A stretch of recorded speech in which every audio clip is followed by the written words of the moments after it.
Nasa huli ang pagsisisi. Ito ang palagi kong naiisip sa tuwing maalala ko ang nangyari noon.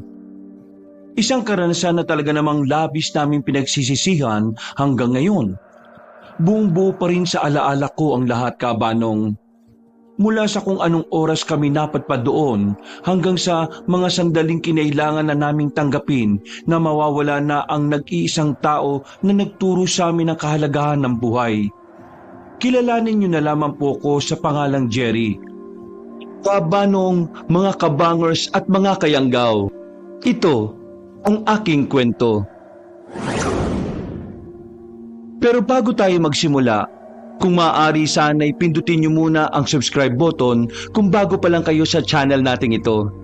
Mag-subscribe na rin po kayo sa iba pa nating mga channel na ang Pamela Clamil at Kabanong version 2.0. Kung wala po sa nabanggit ko ang pangalan ng channel at hindi po ang picture ko ang nakalagay sa profile pic, hindi po natin channel yon. Huwag po nating suportahan. Huwag po tayong mag-subscribe o i-unsubscribe po natin kung nakasubscribe na po tayo. Nagnanakaw po yon ng ating mga videos. Naglalambing po ko sa inyo na ang suportahan lang natin ay yung mga channel na nabanggit. Mag-iwan na rin kayo ng comment at pindutin na rin ang like button. Napakalaking tulong po sa ating channel ang gagawin niyong pong ito. Isang malaking suporta po yun sa ating channel na labis ko pong ipagpapasalamat. At ngayon, sa ating pagpapatuloy. What's up, dude? Oh, bakit ganyan ang suot mo? Ang baduy mo. Brown and pink, matching colors. Yuck! What a corny combination! Manahimik ka nga. Itong sense of fashion ko, no? Ikumpara mo naman sa'yo. Ang laki ng short mo tapos ang ikli ng damit. Para kang naka-crop top ah. Anong klaseng style yan? Freestyle? Oh, stop the argument na. Baka mamaya mag-away na naman kayo eh. Nasaan na ba yung sasakyan mo, Nathan? Akala ko ba gagala tayo? Kanina pa tayo rito sa bar ah. Wala pa ba yun? May tama na kami oh. Papunta na yung driver ko. Ihahatid niya rito. Maghintay lang kayo. Di naman pwedeng paliparin yun eh. Ang sabihin mo, your car is damaged na naman. Nung nakaraan, di ba? May sira siya. Pinaayos ko na yun para lang sa kaalaman mo. Kaya ikaw, paayos mo na rin yung utak mo. Maayos naman ang utak ko ah. Sa sobrang ayos ng utak ko, naiisip ko na baduy ka. Pagdating ng sasakyan ko, huwag kang sasama ah. Sapakin ko yung mukha mo eh. Oh, relax. Ito naman oh, nakakabiroon lang naman tayo eh. Walang pikunan. Walang personalan, trabaho lang. Oo, trabaho mo talaga mambwisit ng tao. O pre, yan na ba yon? Napatingin kami, kabanong, sa sasakyan na dumating. Nawala ang ngiti namin nang mapagtanto kung anong sasakyan yun. Bagyang nadismaya.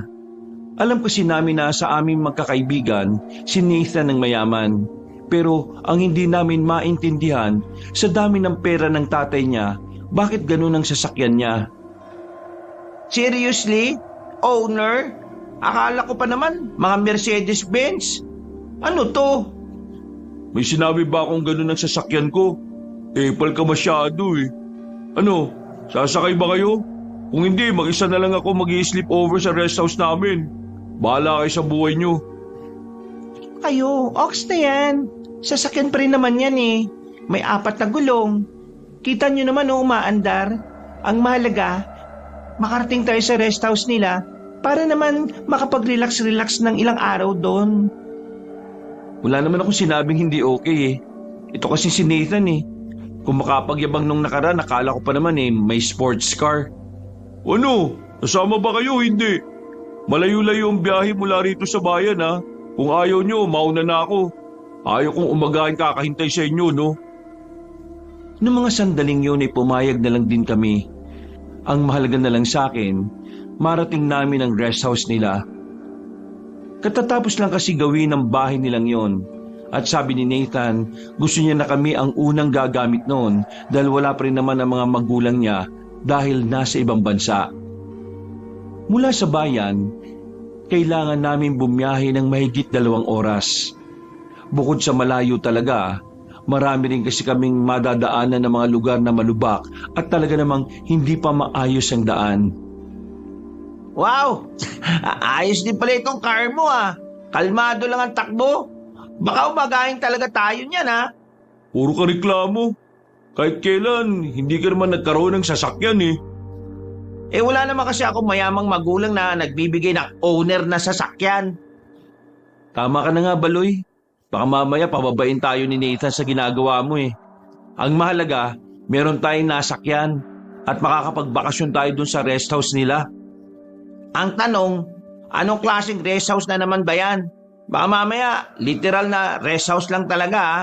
Magpapahinga ka lang sa bahay. Walang kahit na anong kakaiba. Manahimik ka na nga lang.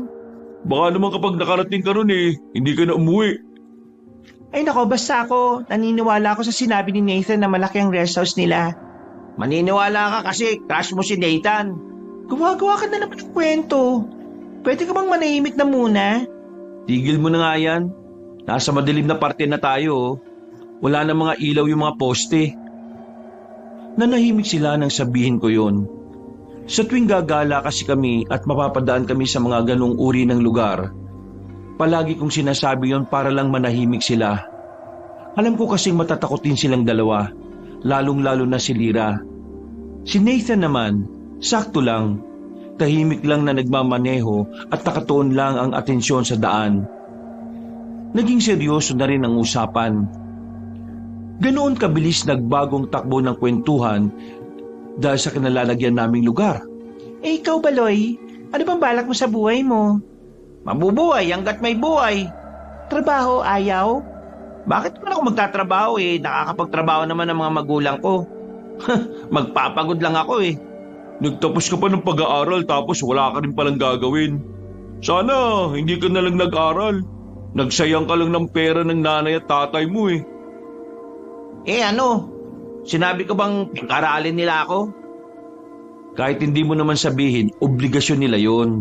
Bilang anak, magpasalamat ka naman sana na ginawa nila ng maayos yung obligasyon nila. Lahat ng gusto mo, nakukuha mo.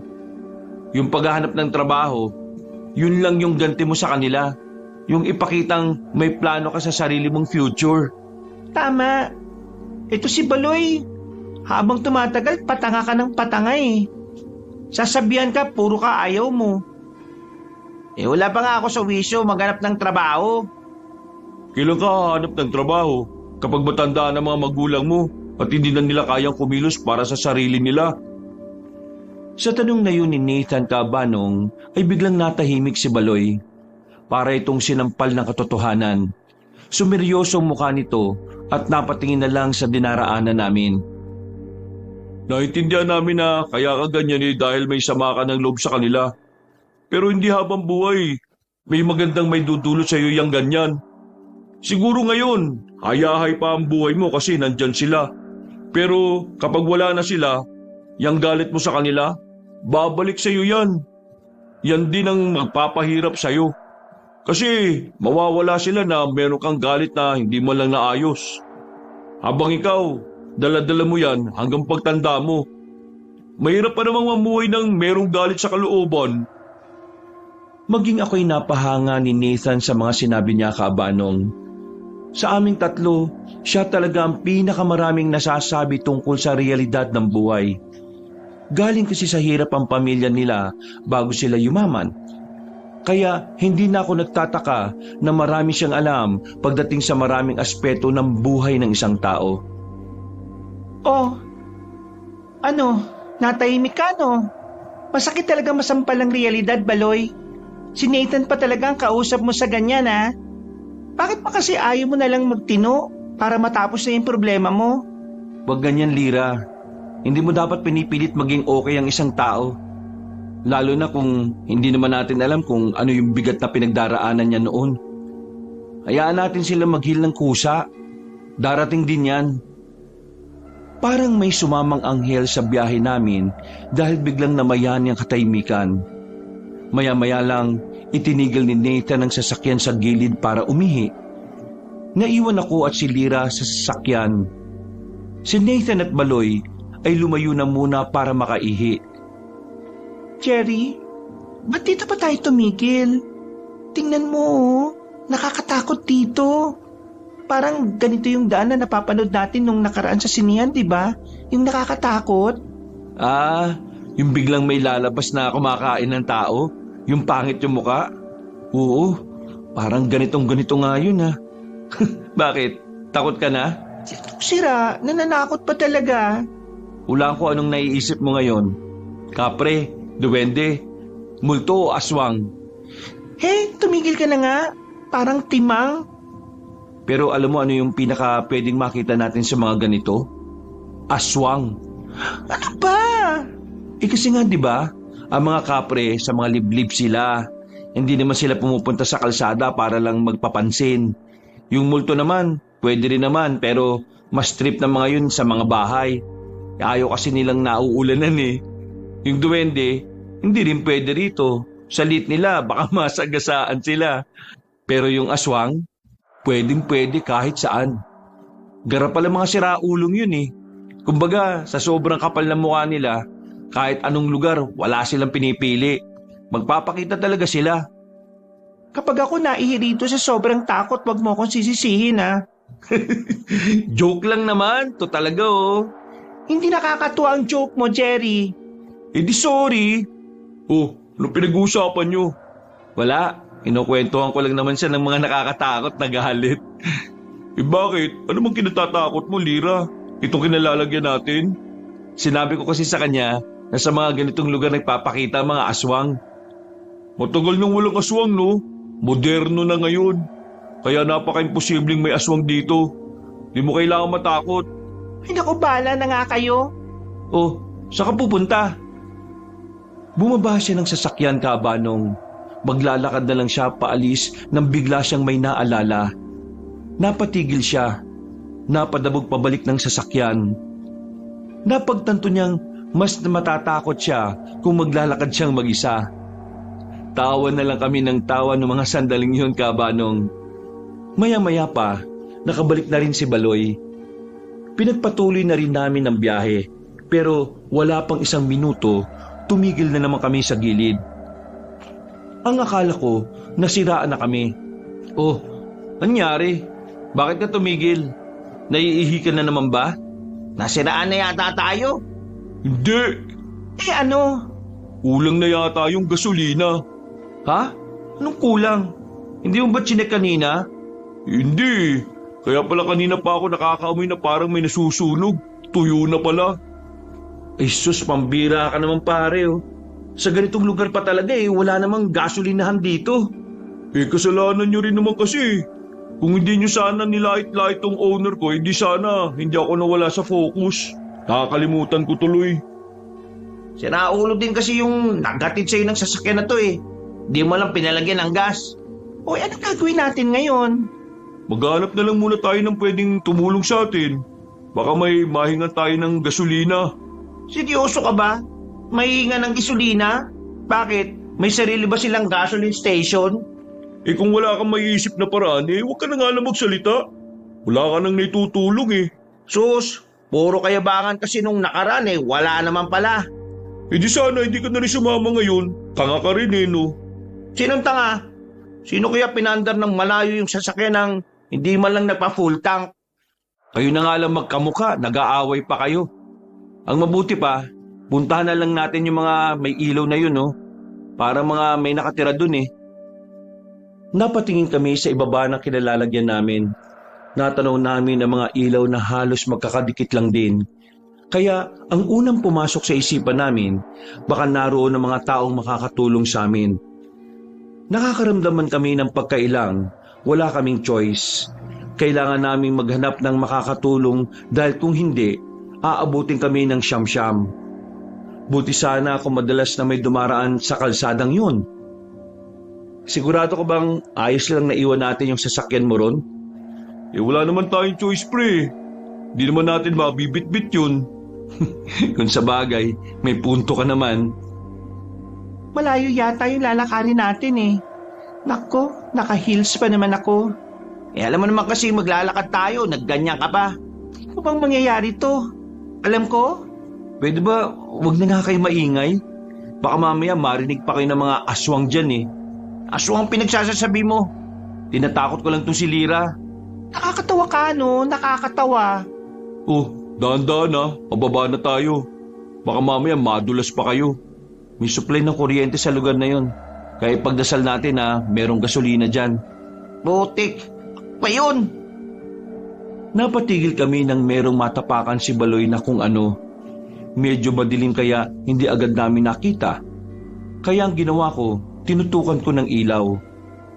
Napamura na lang ako nang malaman kung ano yon. Napatras naman lahat. Si Lira naman ay halos masuka-suka. What the? Wait. Teka, Katawan ng tao yan ah. Winakwak pre. Wakwak ang tiyan. Malis na tayo rito. Mamaya tayo pang mapagbintangan dyan. isang lalaking gutay-gutay ang katawan ang nakita namin kabanong. Parang sariwa pang pagkakapatay sa kanya dahil hindi pa nangangamoy. Nakita rin namin na hindi pa natutuyo ang mga dugo na naroon. Dali-dali kaming umalis. Halos tumakbo na kami dahil sa sobrang kaba. Nang makalayo na kami, ay saka lang kami nagkaroon ng oras para makapagpahinga. Hingal na hingal, malakas ang tibok ng puso. Sino kaya ang gumawa nun? Kawawa naman. Alang ang kaluluwa ng pumatay sa kanya. Pambirang buhay to oh. Ang mabuti pa, bilisan na lang natin pumunta sa lugar na yun. Baka makapagsumbong tayo ron at baka kilala nila yung lalaki nakita nila. Teka, sandali lang. Kung sasabihin natin sa kanila, baka nga tayo ang isipin nilang pumatay sa lalaki. Mukha ba tayong mamamatay tao? Hindi nga tayo mukhang kriminal, pero hindi rin naman natin makukontrol ang isipan nila eh. Hindi natin sila kilala, kaya baka mamaya sa atin din nila yun ibintang. Tama si Jerry. Hindi tayo pwede magsabi ng kung sino lang. Delikado yan. Lalo na sa akin. Anak ako ng konsehal. Masisira ang pangalan ng tatay ko kapag may nakaalam na naasangkot tayo sa ganito. Hindi naman tayo sangkot eh. Paano sangkot? Di mo ba naiintindihan? Kahit na hindi tayo pumatay sa lalaking yon, pwede pa rin tayo mapagbintangan o masabing sangkot.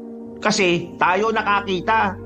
Kahit na sabihin mapatunayan na wala tayong ginawang masama, etong tatay ni Lira pwedeng madungisan ng pangalan. Kasi una sa lahat, ano ginagawa ni Lira sa ganitong lugar kasama ang 3 lalaki? Di ba? Naiintindihan mo na?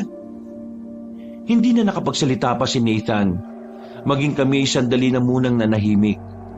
Nang medyo mahimasmasan, naglakad na kami ulit pababa.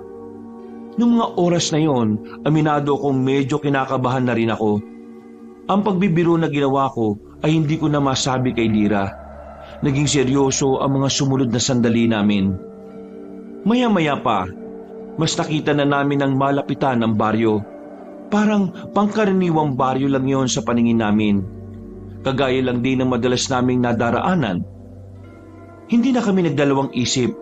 Pumasok na kami sa baryo. May mga sumalubong sa amin at nagtanong kung ano ang aming kailangan. Mga iha. Ano kailangan nyo? May tutulong ba kami? Magandang gabi po.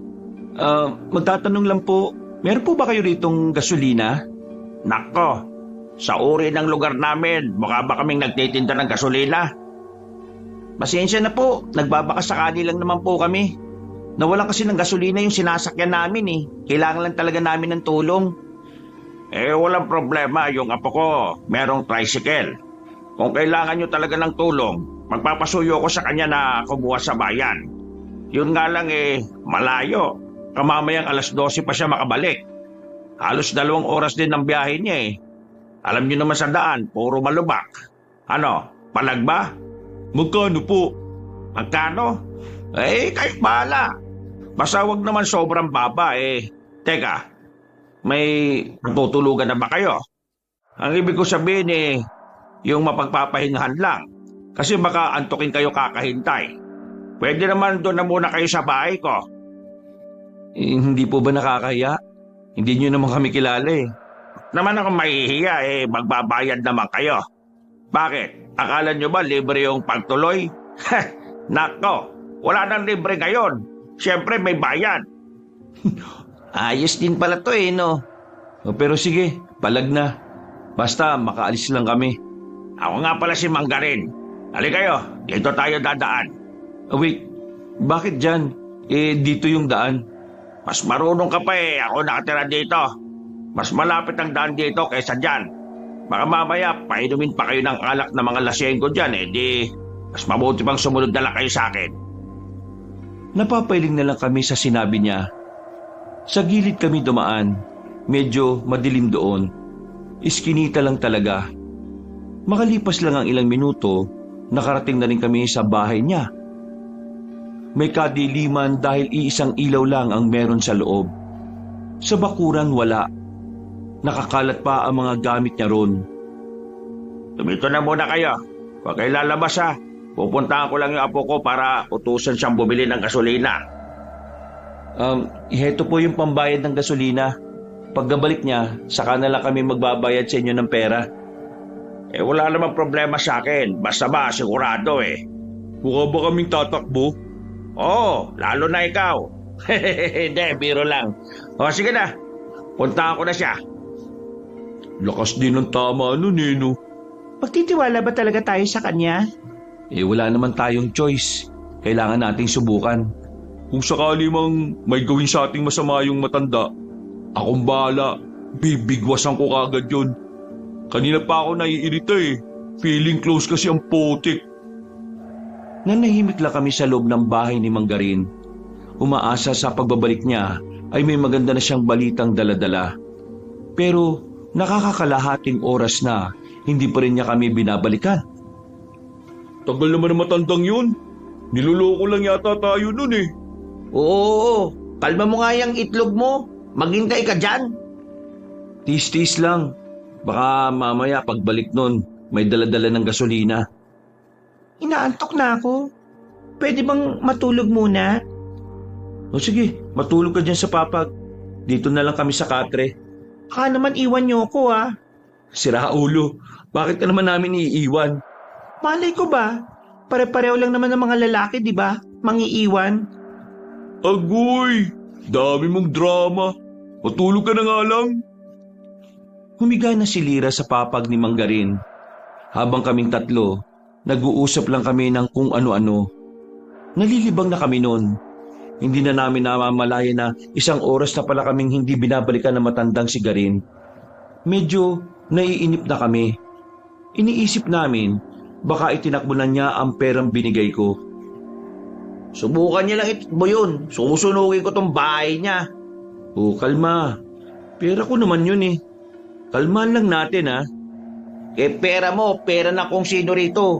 Sinasayang niya oras natin Sabi mo kanina, kalma. Bakit ka ganyan? Wala kang orasan? Hindi mo ba alam gaano na tayo katagal dito? Ayan na pala siya Natigil ang pagtatalo ng dalawa nang makita na namin si Manggarin na nagmamadaling makapasok sa bakuran. Nakangiti siyang lumapit sa amin. Good news. Nakaalis na yung apo ko. Bibili na ng gasolina. Pasensya na kung medyo natagalan Inayos niya kasi kanina yung tricycle Pero sigurado naman pagbalik niya, meron na kagad gasolina para sa sasakyan ninyo. Naku, mabuti naman. Akala namin hindi na kayo babalik Siguro iniisip nyo itatakbo ko yung pera nyo, no? Muntik na kayong tumama. Hindi, biro lang. Ay, siya nga pala. Wag na wag pala kayong lalabas May mga naglilimot kasi, mga tauhan ni Kapitana. Bawal kasi rito sa lugar namin ng mga dayo na hindi nagpapaalam sa Kapitana namin. Baka paalisin kayo bigla At saka malilintikan ako. Alam niyo naman palang bawal, bakit nyo kami pinapunta rito? Malamang, kailangan ko ng pera At saka, masarap ang bawal iho. Baka lang hindi mo alam.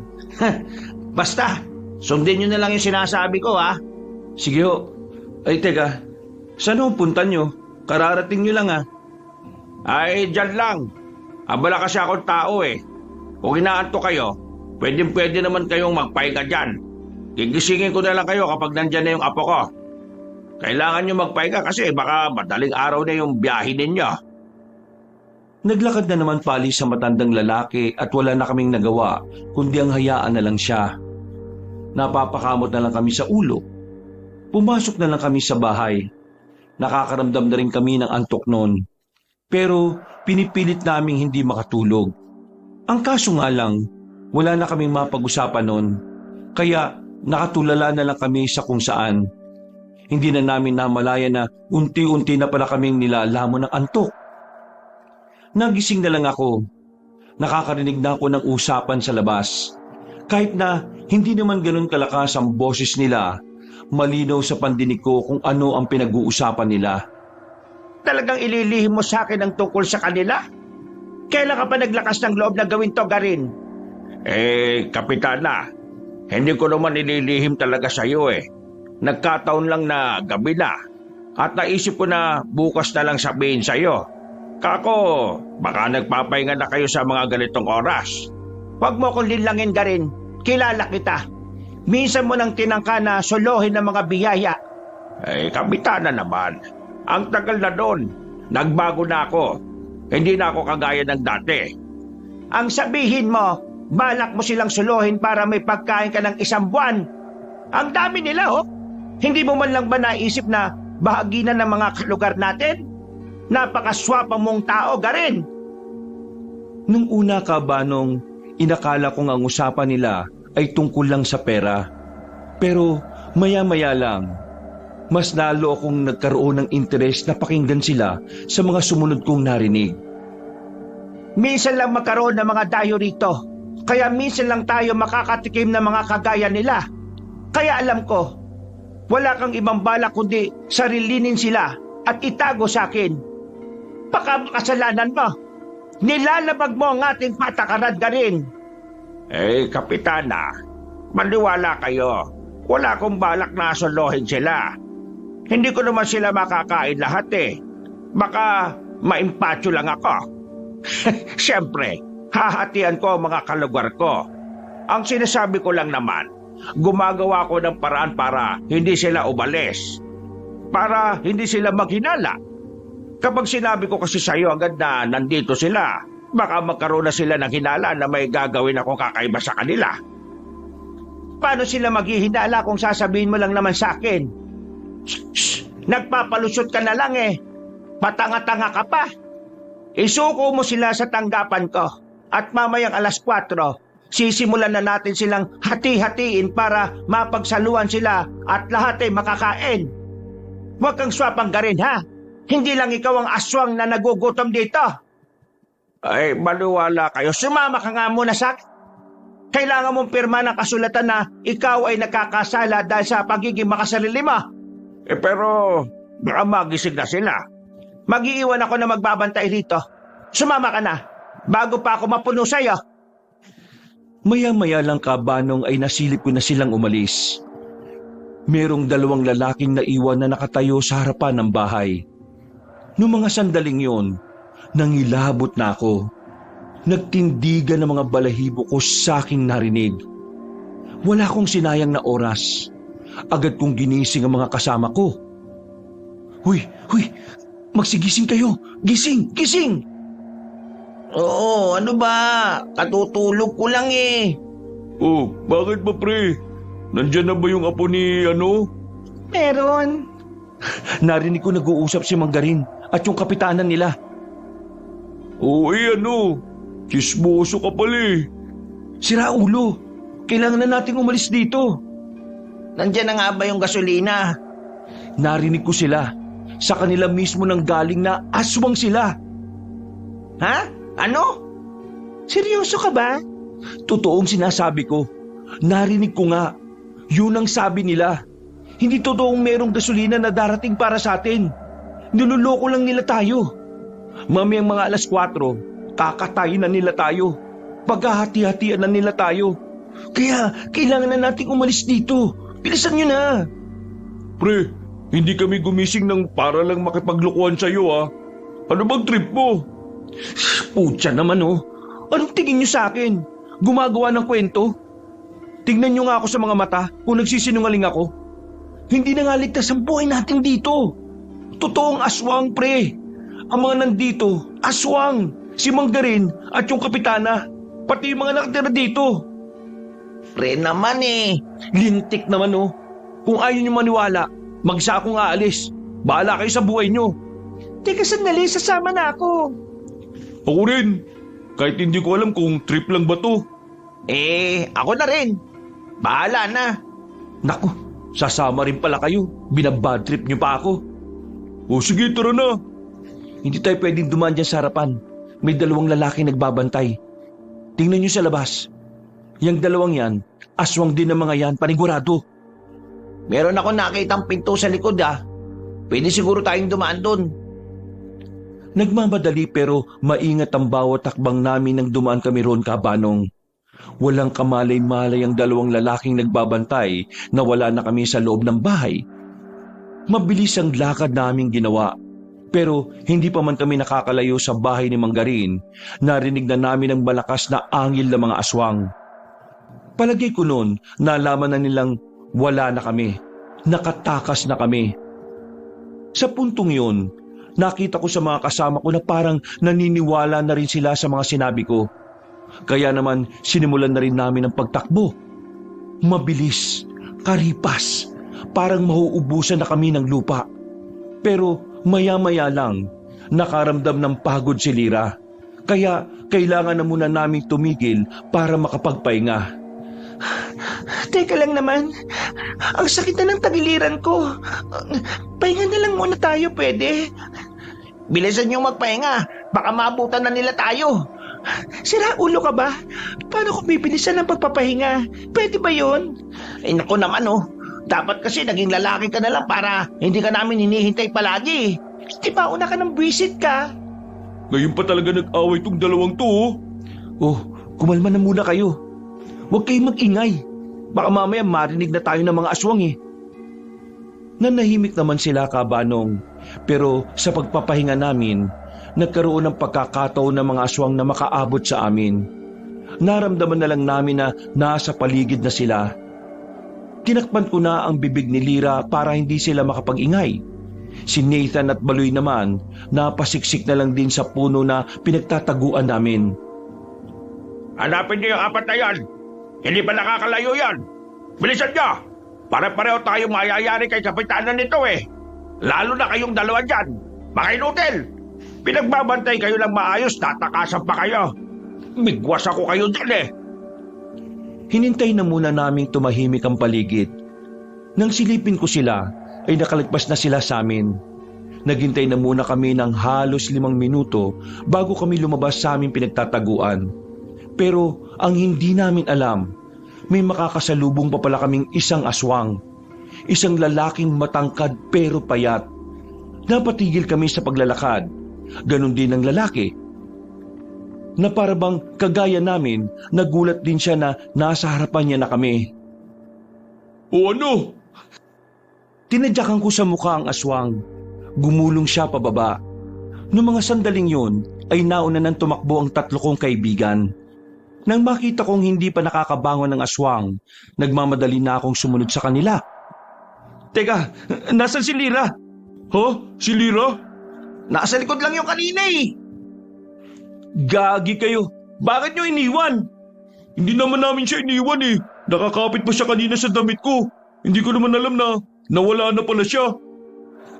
Sinuguro niyo sana na hindi siya mapapahiwalay. Pambihira naman talaga kayo. Gagi pre, hindi pwedeng hindi natin kasama si Lira pag-uwi. Malilintikan talaga tayo kay Konsyal. Alam niyo naman kung gaano kabarumbado yun. Mapatay tayo nun. Dumoble ang kaba namin ng mga oras na yun, Kabanong. Alam namin ang mangyayari sakaling malaman ni Konsihal na napahamak ang anak niya. Kilala pa naman ang tatay ni Lira sa lugar namin na talagang nananakit ang mga taong tarantado. Lalong-lalo na kung inaagrabyado ang kahit na sino sa pamilya nila. Hindi ko alam kung anong uunahin kong maramdaman noon. Ang pangamba na baka mapatay kami ng ama ni Lira o ang pangamba na baka pare-pareho na kaming mamatay sa gubat na yon. Hindi tayo uuwi hanggat wala si Lira. Kailangan natin siyang hanapin. Hanapin? Paano kung tayo makuha ng mga aswang, Aber? Hindi naman natin pwedeng pabayaan si Lira, Nathan. Wala kang concern sa kanya ha? Hindi naman sa walang concern. Pero kasi, kaunting porsyento na lang na mahanap natin siya. Kaysa sa prosyento na pwede pa tayo makaligtas. Duwagan mo no? Gusto mo lang iwanan natin si Lira? Malakas ang loob mo kasi may pera ka kapag nakipagsabayan kayo sa korte ni Konsehal. Kami ni Jerry, hindi namin kaya. Hindi naman kami kasing yaman ng pamilya niyo Tama na, okay? Tama na. Walang mangyayari kung pati tayo mag-aaway-away. Ang mabuti pa, ganito na lang. Nathan, kung ayaw mo nang sumama, ayos lang. Pero kami dalawa ni Jerry, hahanapin namin siya. Sige na, sasama na ako. Sus, naisip mo nang iwan si Lira Hindi ko siya iiwan, no? Siraulo ka ba? Iniisip ko lang din yung kaligtasan nating tatlo. O sige na, tama na. Para kayong mga babae, putak kayo ng putak. Simulan na natin paghahanap sa kanya bago pa tayo maunahan ng mga aswang.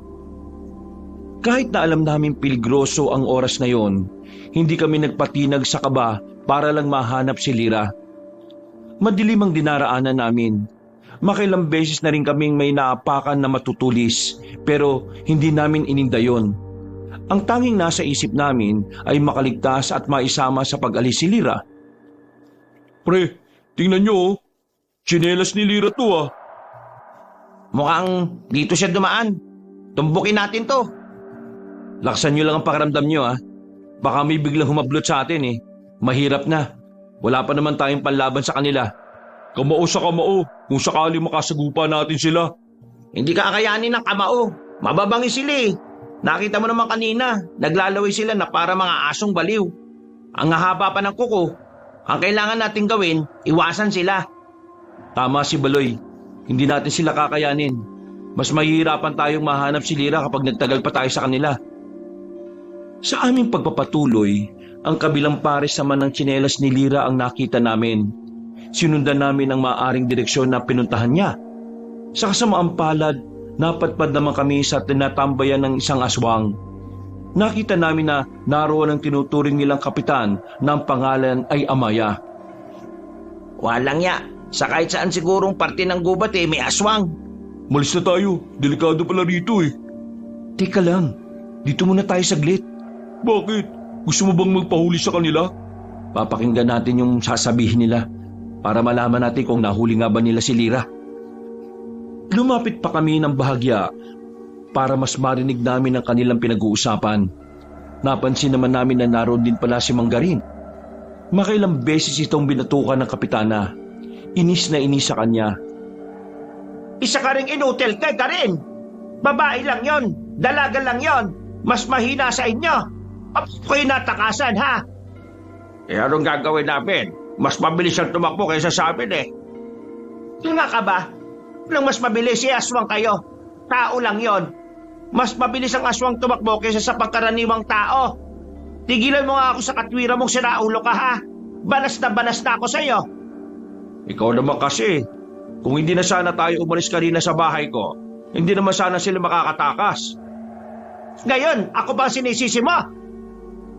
Biglang sinuntok ng kapitana ang matandang lalaki.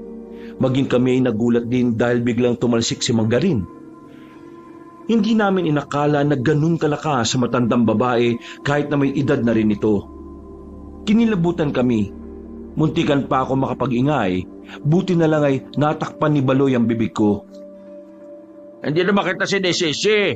Ikaw naman talaga kapitana Ang sinasabi ko lang naman kasi, minsan din makinig naman kayo sa akin. Makinig sa'yo? Palagi kang ang palpak. Dahil yan sa pagiging sakit mo Hindi mo na sana tinangka na solohin sila. Di sana, nasa akin sila kagad. Buwisit ka Habang nagtatalo pa sila, ay sinamantala na namin ang pagkakataon na umalis. Kaso nga lang, hindi pa man kami nakakalayo, ay nalaman na nilang naroon kami. Napautot kasi si Nathan. Sa sobrang baho ng utot, hindi na namin naiwasang hindi mainis. Nakapagsalita kami ng may kalakasan. Dahilan para mapukaw namin ang atensyon ng mga aswang. Paglingon namin sa kanila, napansin naming unti-unti na silang lumalapit. Wala na kaming sinayang na pagkakataon. Agad na kaming kumaripas ng takbo. Bisit ka talaga. Bisit ka kahit kailan. Amoy imbor na lutot mong hayop ka. Dami niyong dada. Bilisan niyo na lang. Hinahabol na nila tayo. Kayo nakikiamoy lang kayo, nagrereklamo pa kayo. Habang tumatakbo kami, naririnig pa namin ang malalakas nilang angil. Para silang mga gutom na aso. Dahilan para mas lalo kaming mabahala. Mas nilakihan pa namin ang bawat takbang namin. Hindi nagtagal, nakarating na rin kami sa kalsada.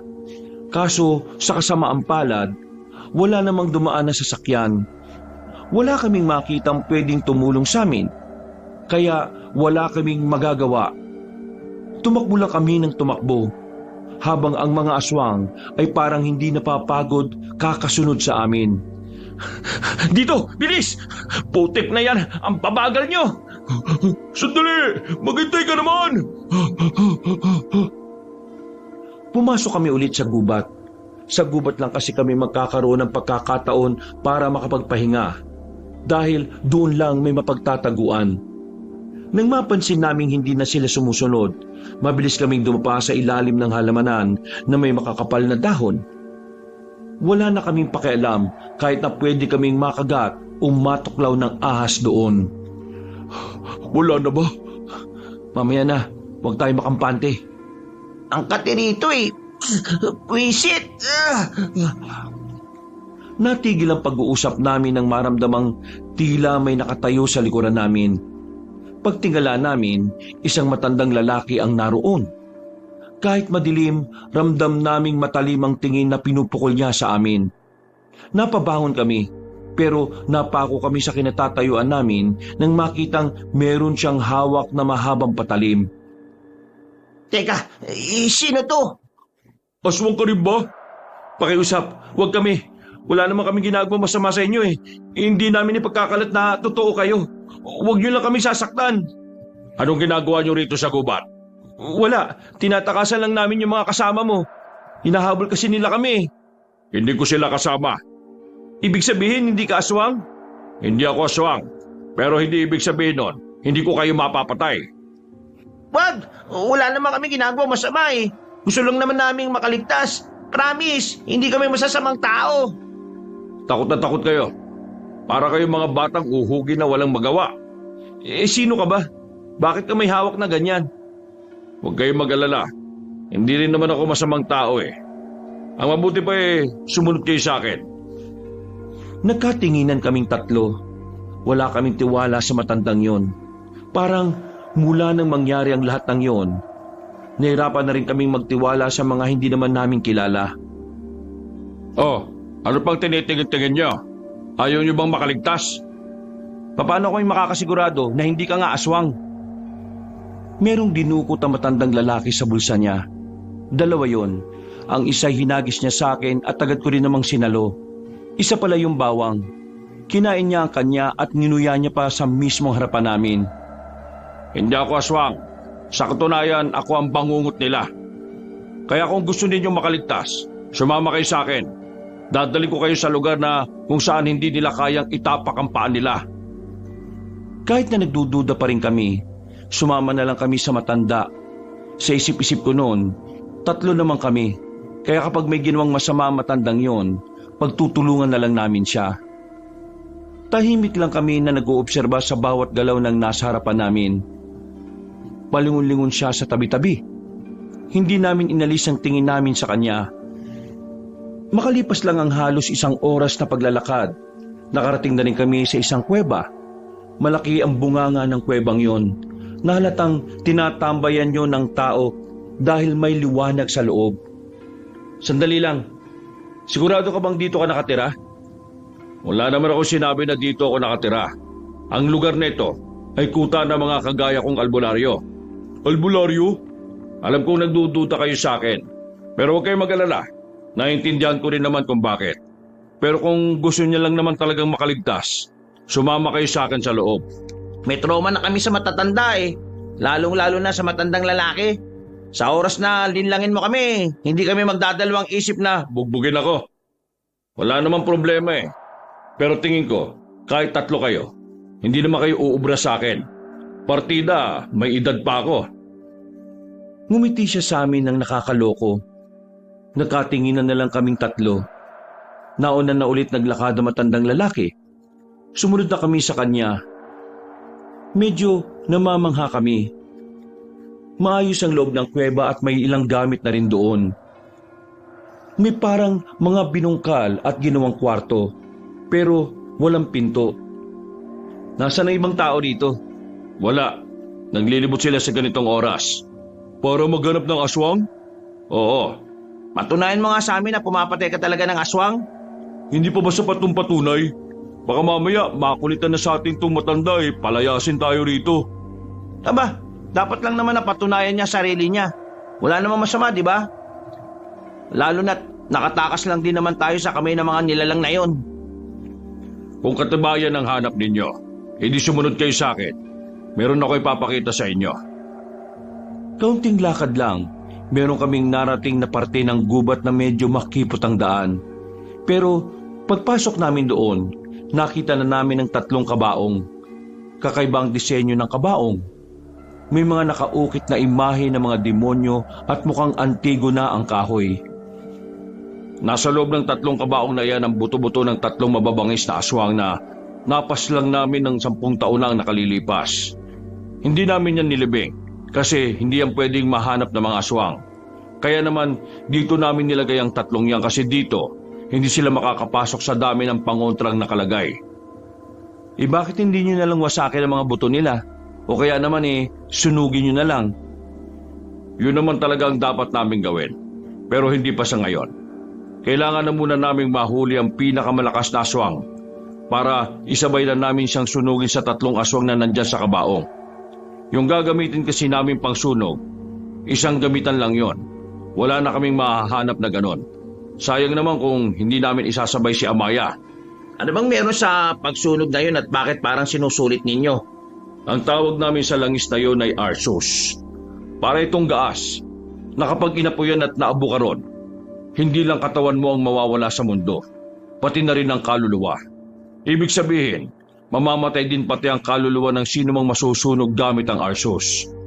Kung nagtataka kayo, at bakit kailangan patayin din ang kaluluwa ng 3 yan, pati na ang pinuno ng mga aswang ngayon, yun ay dahil hindi sila pangkaraniwang aswang. Kayang-kaya nilang magkatawang tao ulit kahit nakaluluwa na lang sila. Papasok lang sila sa ibang katawan ng aswang. Mabubuhay na ulit sila. Grabe! May ganun ba talagang kakayahan ng mga aswang? Hindi lahat. Bilang sa daliri ang may ganong kakayahan. Karamihan sa kanila, mga sinaunang aswang na kasama sa mga nakatuklas ng kapangyarihan ng Diablo, ang itim na salamangka. Hindi ko inakala na ganyan palang iba sa kanila. Akala ko noon kakagat lang sila ng tao kapag gutom na sila. May salamangka rin pala. Teka nga pala, ano nga ulit ang dahilan at bakit kayo nasa gubat? Tinatakasan po namin yung mga aswang na muntika na kaming kainin at hinahanap din po namin yung kasama naming babae, si Lira. May kasama pa kayong babae? Huwag kayong mag-alala. Baka matsyempohan siya ng mga kasama ko at madala rin naman dito. Sa ngayon, ikalma niyo ang inyong sarili. Magtimpla kayo ng kape kung gusto niyo. May gagawin lang ako saglit. Iniwan na muna kami ni Mang Lito sa isang tabi. Kahit papaano, nakainan na rin kami ng maluwag dahil nasa ligtas na lugar na kami. Pero ganun pa man, hindi pa rin nawawala ang pagkabahala ko para kay Lira. Habang tumatagal na wala siya sa tabi namin, mas lumalaki ang tsansa na nalalagay sa panganib ang kanyang buhay. At mas lumalaki rin ang tsansa na mapapatay kami ng tatay niyang konsihal sakaling may mangyaring hindi maganda sa kanya. Ayos din pala tong kuweba na to no? Parang ganito yung pinapasukan ng mga bida sa pelikula sa ibang bansa Nagawa mo pa talaga mamangha Baka nakakalimutan mo, wala si Lira. Hindi ko naman nakakalimutan. Sino bang nagsabing nakalimutan ko? At saka, bakit ba parang ako ang pinag-iinitan mo? Di ba, ikaw yung nagsabi na hahawakan mo siya kanina? Anong nangyari? Nawala. Anong nangyari? Sira ka pala. Sa'yo nakahawak tapos nawala pa. Inuna mo kasi sarili mo kaysa sa kanya Hoy, kayong dalawa. Gusto niyo bang magsuntukan? Pwedeng-pwede na rito. Walang aawat sa inyo. Ayun meron pang mga itak. Kunin nyo, magpatayan kayo. Nakakabanas na yung ugali nyo Sa gitna ng ganitong problema, wala kayong ibang ginawa kundi ang magtalo at magsisihan. Pwede ba? Kahit na ngayon lang, wag na muna kayo magkontrahan. Nakakaubos kayo ng lakas at pasensya. Nahihirapan ako mag-isip kung paano mahahanap si Lira. Baka naman pwede niyo akong tulungan, di ba? Napabuntong hininga na lang ako kabanong at napasandal sa pader. Natameme na lang din sila. Sandaling namayani ang katahimikan. Kalmado na silang dalawa. Maya-maya lang, nakarinig kami ng mga dumating. Nakabalik na ang mga kasamahan ni Mang Lito. Pero sa kasamaang palad, hindi naman nila kasama si Lira. Ayon sa kanila, wala silang nakitang kahit na sinong tao sa gubat. Ganon din ang aswang. Dismayado kami nung mga sandaling yon.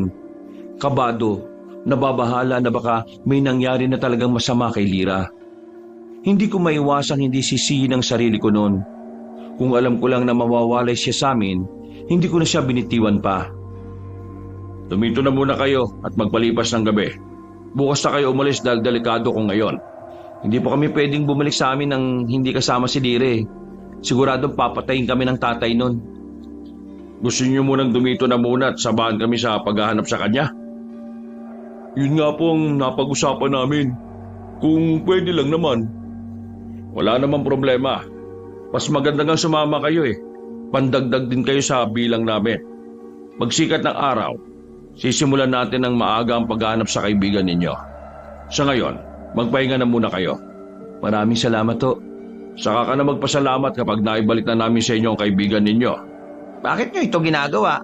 Bakit mo kami tinutulungan? Kasi itong tungkulin namin. Ang kalabanin ng mga aswang at iligtas ang kapayapaan ng meron ng tao. Hula ko, nagdududa ka pa rin sa akin, iho Wala namang problema. Naiintindihan kita. Ngumiti na lang sa amin si Mang Lito at naglakad na rin paalis. Noong mga sandaling yon, pinili na lang muna naming magpahinga. Dahil sa dami ng nangyaring hindi maganda, kusa nang bumagsak ang katawan namin, nilamon agad kami ng antok. Paggising namin, naririnig na namin ang mga ingay sa loob ng kuweba. May nagsisibak, may naghahasa ng kung anong patalim. Meron pang tumitilaok na manok. May nagpupukpok. Lahat ng yun ay sapat na para bulabugin kami. 9:00 na pala. Tinanghali na tayo. Hindi tuloy tayo nakaalis. Napasarap tulog ko Langya naman Maya-maya na lang tayo maglibot sa gubat pagkatapos ng pananghalian. Matulog muna kayo kung gusto ninyo. Gigisingin na lang namin kayo kapag kakain na. Hindi na kami bumalik sa tulog dahil na rin sa hiya. Tinutulungan na lang namin silang magsibak ng kahoy at sa pagluluto. Makalipas lang ang ilang oras ay natapos na rin kaming mananghalian. Naganda na ang lahat. Binigyan lang nila kami ng tig-iisang itak para gawing proteksyon sa sarili. Aminadong kinakabahan ako sa mga pagkakataong yon, Kabanong. Pero kahit na papaano ay lumalakas na rin ang loob ko dahil meron kaming kasama. Hindi man namin sila kilala, pero ipinagkakatiwala na namin sa kanila ang mga buhay namin. Sakaling may makita tayong aswang, kayong 3, gigilid lang kayo Kami nang bahala. Isinama lang namin kayo para mas madali natin matukoy kung sino yung kaibigan ninyo. Teka, may aswang din kahit tirikang araw? Oo naman. Hindi naman napapaso ang mga aswang sa liwanag Hindi totoo yung mga napapanood nyo sa pelikula. Sa loob ng halos 1 oras na naming paglalakad, napatigil kami sa harapan ng malaking puno. Meron kaming nakitang bakas ng dugo, na ayon kay Mang Lito, ang dugo na yon ay mula talaga sa isang tao. Napabuntong hininga na lamang siya, pero bumakas sa kanyang muka ang pagkabahala. Bakit? Ano problema? Gumagawa na ng hakbang si Amaya, ang pinuno ng mga aswang. Kutob ko pinagpapapatay nila mga nadaraanan nilang mga ngaso rito. May pagkain na sila. Kung may pagkain na sila, ibig sabihin, hindi na nila kami hahabulin. Mali ang pagkakaunawa mo sa ugali ng aswang. Matatakaw ang mga yan. Kapag meron silang gusto, kahit meron na sila, hindi sila titigil na makuha yon. Kaya hindi pa rin kayo ligtas. Tara, sumunod kayo. Baka may makita pa tayo mga bakas. Nilibot pa namin ang kagubatan. Inabot na nga kami ng alas 5 ng hapon, pero hindi pa namin nasisilayan si Lira. Habang tumatagal, parang unti-unti na ring nawawala ng pag-asa si Nathan at Baloy. Pero ako, nararamdaman kong buhay pa rin si Lira kaya hindi ako sumusuko. Kanina pa tayo naghahanap. Ilang oras na, wala pa rin. Baka naman, kailangan na talaga nating tanggapin na Wala na siya? Hindi. Hanggat walang nakikita ang katawan, hindi tayo dapat maniwalang wala na siya. Katawan lang niya ang makakapagpatunay kung dapat na ba tayong bumitaw. Hindi ako susuko. Hahanapin ko pa rin siya. Pre, nakakaya na sa mga kasama natin. Pati sila napapagod na oh. Baka nga pre, nakakuha na ng mga aswang si Dire. Baka wala na talaga siya. Kung ayaw niyo nang maghanap, maiintindihan ko. Mauna na kayo sa sasakyan. O baka balikan niyo yung sasakyan na ginamit natin. Mauna na kayo umuwi. May iwan ako. Hindi ako papayag na wala si Lira. Pre, maamin ka nga. Ginagawa mo lang ba yan kasi takot kang mapatay ni Konsehal? O baka may iba pang dahilan? Kung ano man ang dahilan ko, ang mahalaga, hindi ko siya susukuan. Ano? Kayong dalawa? Uuwi na ba? Kasi kung uuwi na kayo, ipapahatid ko na kayo. Tapos itong kasama nyo, isasama pa rin namin. Nagkatinginan silang dalawa. Napapailing na lang sila. Sa huli, sinamahan pa rin nila ako. Sa muli namin pagpapatuloy, tuluyan ang sumapit ang gabi. Malalaking lampara ang ginamit nila Mang Lito para magsilbing ilaw namin. Nang may marating kaming sapa, tumigil kami roon para magpahinga. Hindi ko na alam kung gaano nakalayo ang nilakbay namin. Basta ang alam ko lang, sumasakit na rin ang binti ko sa kakalakad. Hanggang sa... Sandali! Bakit to? Wala muna maingay. Nanahimik kaming lahat, nakikiramdam, nag-oobserba sa paligid. Maya-maya lang, sinenyasan na ni Mang Lito mga kasama niya. May ibang nagpunta sa kaliwa, may iba namang nagpunta sa gilid, para silang mga sundalo na may lulusubin dahil sa formation nila. Kayong tatlo, sa likod lang. Pero ng aswang, kailangan natin mag-ingat. Sinunod namin ang sinabi ni Mang Lito na natili lang kami sa kanilang likuran. Maya-maya pa, nagpakawala na sila ng mga palaso. Narinig naming dumaing ang mga aswang. Dito na nagsimulang magkagulo. Tago, bilis! Tago! Mabilis kaming umupo sa likuran ng mga halamanan. Pinapanood lang namin ang mga albularyo na abalang-abala sa pakikipaglaban. Si Mang Lito naman, hindi na namin nakita. Ang bilis niyang nawala. Noong mga sandaling yon, akala namin walang makakakita sa amin.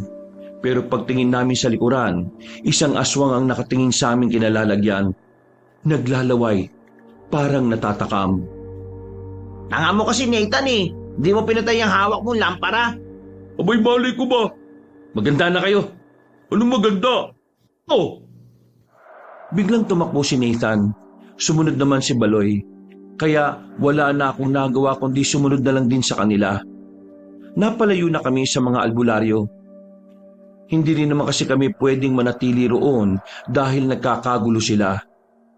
Habang tumatakbo kami, naririnig namin ang mabibigat na yabag ng paa ng aswang. Hinahabol niya kami. Para siyang asong hindi napakain ng ilang araw. Nasa likuran na natin siya, bilisan nyo! Wisit ka. Ikaw ang nasa harapan. Ikaw ang bumilis. Hindi nagtagal, nagawa na rin akong dakmain ng aswang. Nang dahil doon, nasubsob ako at naiwanan. Pagtingin ko sa aswang, lalapit na siya sa akin. Akmang iibabaw na siya pero dinampot ko ang itak. Hinigupit ko siya, dahilan para hindi siya kagad lumapit. Sinamantala ko naman ang pagkakataong yon para makatayo. Aswang ka? Wala akong pakialam. Ano ha? Ano? Palag! Pinipilit ko na lang natapangan nung mga sandaling yon, Kabanong. Kahit na sa loob-loob ko, ay sobrang kinikilabutan ako. Ang noy sa pelikula ko lang napapanood, nararanasan ko na mismo ng mga sandaling yon. Angil lang siya ng angil. Nang tangkain niya makalapit ulit, winasiwas ko na ng pabarabara ang itak. Tinamaan ko siya sa braso. Dahil sa ginawa ko, ay mas lalo siyang nagalit. Lintik na aswang to. Parang hindi man lang nasaktan ah. Pre!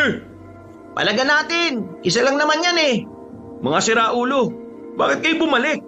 Malamang, mag-isa ka lang. Hindi mo kaya yan. Kahit 3 tayo, hindi rin natin kaya yan. Tara, takbo na! Kumuha ko ng lupa sa baba at saka binato sa pagmumukha ng aswang. Nang mapuwing siya, ay dali-dali na kaming tumakbo. Buong akala namin ay makakalis na kami nung mga sandaling yon. Pero hindi pa pala. Biglang merong humarang sa daraanan namin. Isa pang aswang. Di hamak na mas malaki ang aswang na yon. Nakita rin namin na parang natakot sa aswang na yon ang unang humahabol sa amin. Walang yung buhay to oh. Nawala yung isa, mas malaki pumalit. Tambay yata ka ng gym to eh. Ang laki ng katawan eh. Hindi na natin kayang takbuhan to. Tara, palagan na natin. Nakita mo ba gaano kalaki katawan yan? Baka mabigwasan lang tayo niyan eh. Wala na tayo magagawa. Palag-palag na. Sige, ako muna. Naglakad ako ng ilang hakbang para harapin ang aswang. Napapalunok na lang ako dahil sa kaba. Sumisigaw ako ng malakas. Kasunod nito ay ang pag-atake ko sa kanya. Pero walang kahirap-hirap niyang hinawakan ang kamay ko. Maigpit. At dahil doon, nabitiwan ko ang hawak kong itak.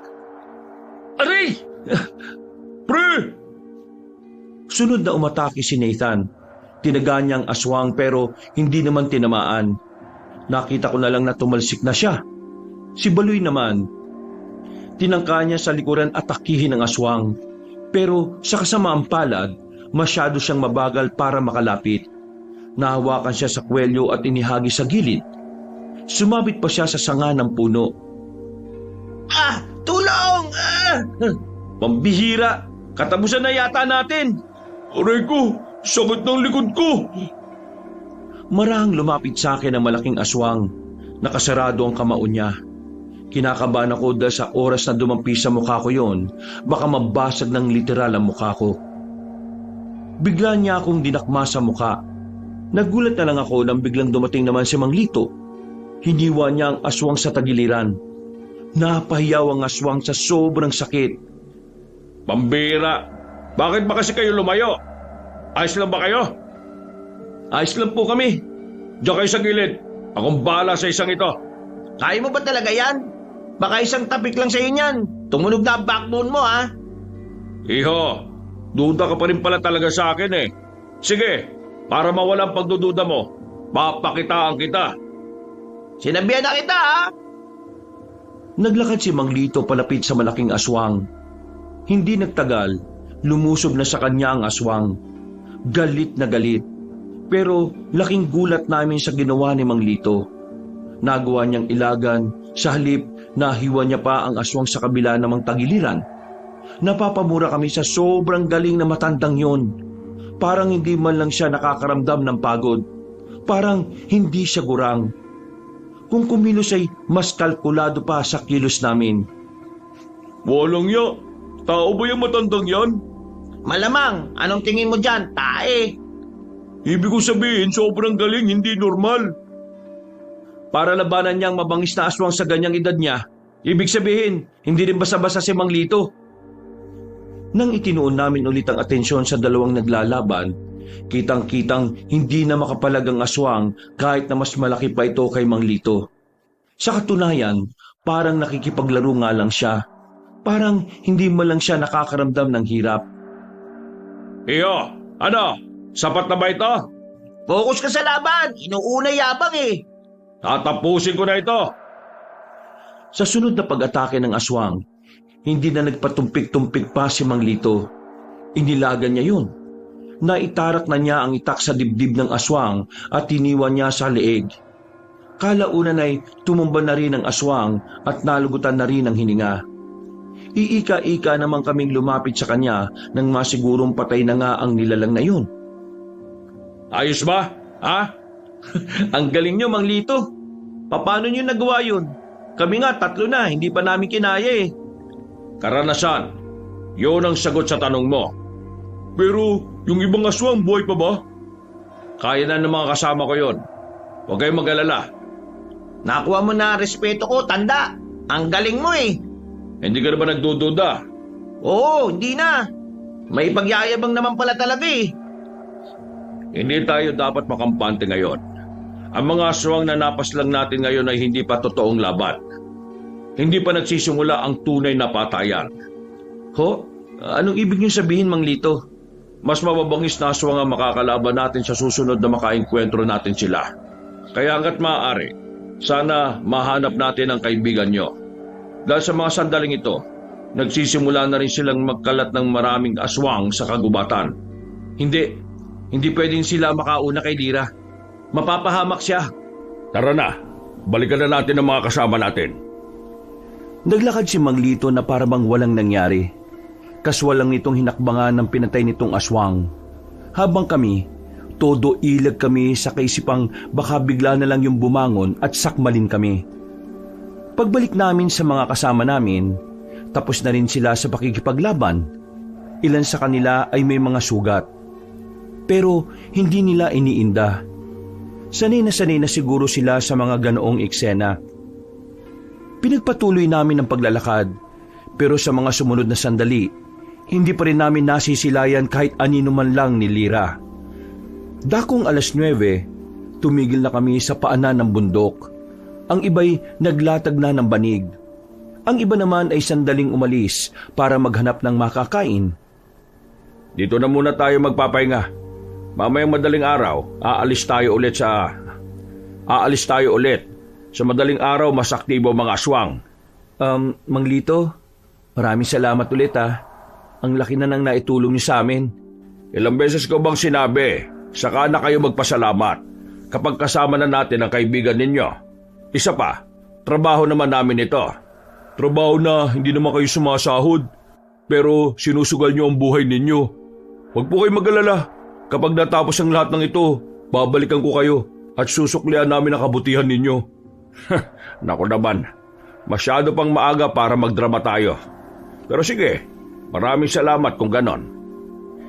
Tinapik niya kami sa balikat at naglakad na rin paalis. Napaupo na lang kami sa gilid. Kumain na muna kami ng suman na pinabaon sa amin ni Mang Lito. Natulala na lang kami habang ngumunguya. Hanggang sa mga sandaling yung kasi, hindi ko inakala na aabot sa ganoon ang mga pinagdaraanan namin. Ang gusto lang naman namin ay pumunta sa rest house nila Nathan, pero kung ano-anong kababalaghan at paglalakbay na ang ginawa namin. Nakakatawa. Ha? Ang alin? Itong nangyayari sa atin. Natawa ka pa. Galing mo talaga no? Natatawa ako kasi hindi ko inaasahan na may makakalaban tayong mga aswang. Hindi ko kailanman naisip na darating tong puntong to. Ang mahalaga naman ngayon, nalaman natin na ang mga nilalang na kagaya nila ay totoo pala. May natutunan na tayo. Sa susunod, mas magiging mapanuri na tayo sa lugar na napupuntahan natin. Pero, kumusta na kaya si Lira, no? Halos 2 araw na natin siyang hindi nakikita eh. 2 araw na rin tayong walang ligo-ligo. Buti na lang, hindi tayo bumabaho. Oy, Jerry, tapatin mo nga kami. May gusto ka ba kay Lira? Pansin namin, handa kang mamatay para sa kanya eh. Oo nga, aminin mo na kasi. Hindi ka naman namin huhusgahan eh. Isa pa, wala naman kaming gusto sa babaeng yun. Ako paghanga meron, pero hanggang doon na lang yun. Takot ako sa tatay niya eh. Hindi naman mahirap magustuhan si Lira. Nasa kanya na ang lahat eh. Matalino, maganda, sexy, mabait at maunawain. Mabunganga nga lang, pero normal naman sa babae yun eh. Eh di, gusto mo nga. Bakit ba gusto niyong malaman? Para alam namin ang nangyayari. Para maintindihan namin kung sakaling bigla na lang kayong maglaplapan sa harap namin. Si Rahulo, pinag-iisip mo dyan. May respeto ako sa kanya no, hindi ko yung gagawin sa harapan ninyo. Eh di, gusto mo nga. Ha? Gusto mo. Oo nga. Yun, dami mong sinasabi eh. Good luck sa tatay nun. Hindi ko na muna iniisip ang tatay niya eh. O kung magugustuhan din ba niya ako. Ang iniisip ko, nasaan na siya ngayon? Kumusta siya? At paano natin siya mahahanap? Malalim na paghinga na lamang ang ginawa ko, Kabanong. Paulit-ulit ako nagdasal ng mga oras na yun na sana merong mangyaring himala. Sana nasa maayos lang na kalagayan si Lira. Maya-maya pa, natahimik na rin ang mga kasamahan namin. Ilan sa kanila ay nakatulog na. Ang ilan naman ay gising para magbantay. Kaming tatlo, magkakadikit kaming nakahiga sa inilatag naming karton. Nakatulog ako. Nagising na lang akong kinakalabit ako ni Mang Lito. 3:00 na pala ng madaling araw yon. Ano, handa na ba kayo? Maglilibot na tayo ulit. Handa na po kami. Huling libot na ito. Kapag wala pa rin, uuwi na muna tayo sa kuweba. Medyo inaantok pa rin ako noon habang naglalakad. Pero hindi pa man kami nakakalayo. Tumigil na naman sa paglalakad si Mang Lito. Pagsenyas niya, alam na kaagad namin na mapapalaban na naman kami.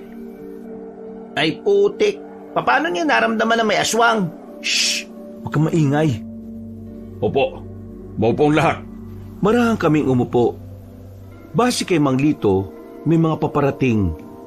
Tahimik lang kaming naghihintay kung ano ang mga susunod na mangyayari. Maya-maya pa, narinig na namin ang pamilyar na boses. Kinabahan na ako. Si Mang Garin yun. Hanggang sa parting yun ng gubat na malayo na sa kanila, nakakaabot pa siya. Ang tatangan nyo talaga kahit na kailan. Naisan kayo ng isang babae. Kung nakuha nyo na sana yun at naiuwi sa atin, di sana kahit papano malamig na ang ulo ni Kapitana. Natakasa kayo ng isang babae? Ibig sabihin mahihina talaga mga utak ninyo. Sige na, umalat kayo. Kailangan makuha natin ang babaeng yon. Kahit siya na lang. Kahit wag na yung 3 siraulong lalaki na yon. Ang papangit naman ng mga yun Lalo na yung pinakamatangkad. Matapos magsalita ni Mang Garin, nagmamadaling nag-alisan ng mga aswang. Nanatili naman kami sa aming kinauupuan. Tarantado yung mga yun Sinabihan kang pangit, Nathan. Buisit! Mang Lito, anong gagawin natin? Hindi ba natin sila kakalabanin? Hindi. Narinig nyo naman. Natakasan sila ng babae at maaaring hindi pa yun nakakalayo. Kaya hindi tayo gagawa ng gulo. Uunahan natin silang mahanap yung babae na sinasabi nila bago nila tayo maunahan. Baka malay mo, yun na pala yung kaibigan ninyo. Napatangon na lang kami. Nang 5 minuto na ang nakalipas, lumabas na rin kami. Wala nang mga aswang. Kaya sinamantala na rin namin ang pagkakataon na maglibot-libot. Pero kahit na anong iwas namin talaga, hindi namin pwedeng hindi namin sila makalaban. Sa hindi inaasahang pagkakataon, nakasalubong pa namin yung ibang aswang na paparating pa lang sana. Nagkatinginan nung una. Nang makita nila ang mga dala namin patalim, bigla silang dumistansya at gumawa ng malalakas na hiyaw. Tinatawag nilang iba nila kasama. Maganda kayo. Hindi umatake ang mga yon. Parang iniintay pa nila ang iba pa nilang mga kasama. Kaya naman nagkusa ng lumapit sa kanila ang mga albularyo. Nagpulasan ng mga nilalang. Nang tumungtong ang mga yon sa puno, agad naman nilang pinagtititiran ng mga palaso. Tinamaan ng iba, pero may iilan na nakailag. Hindi nagtagal, nakabalik na ang ibang aswang. Kasama na rin nila si Mang Garin. Kayo pala yan Buti naman at lumabas na rin kayo sa lungga na pinagtataguan ninyo.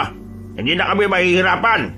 Oy aswang, kung inaakala mo makukuha mo sila ng ganun-ganun na lang, mangarap ka ng mulat. Hindi mangyayari yon. Sinasabi mong ikaw ang tagapagligtas nila. Aba, ayos pala kung ganon. Di ang lakas mo pala para kalabanin ng mga aswang. Ang lakas yun naman pala talaga, Hindi ka yata nasabihan na merong albularyo na lumagas sa mga kalahin nyo noon, Saang lupalop ka ba nagpunta at wala kang kalam-alam? Teka, ikaw si Lito? Mabuti naman at nakilala mo rin ako.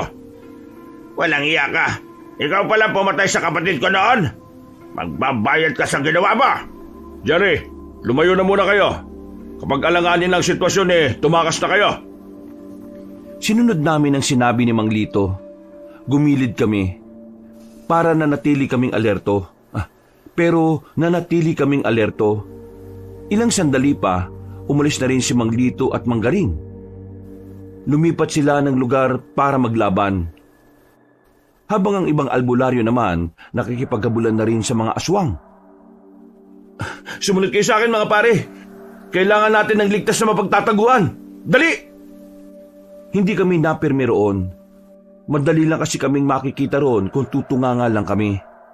Kaunting lakad lang, meron kaming nakitang mga nakatambak na troso. Nagpunta kami sa likuran noon. Nag-obserba kami sa paligid. Walang aswang, pero naririnig namin ang ingay ng labanan nila. Mukhang hindi tayo makakalabas ng buhay sa gubat na to. Kahit saan may naririnig akong aswang Kaya nga hindi muna tayo aalis dito. Hihintayin natin malagas sa mga aswang. Paano kung yung mga kasama natin malagas? Yun sanang magmangyari. Kasi kapag nangyari yun, sobrang litan ng tsansang makaligtas pa tayo. Hindi na natin mahahanap si Lira kapag nagkataon. Diyos ko naman kailan ba matatapos sa mga problemang to? Pampira naman talaga Dasal na lang talaga ang isa sa mga magagawa natin. Ipagdasal natin sana na hindi ko na naituloy ang sasabihin ko nang makita namin na merong anino na nagmumula sa likuran namin. Marahan kaming lumingon. Pagtingin namin, naroon ang isang aswang. Dinakma niya kami.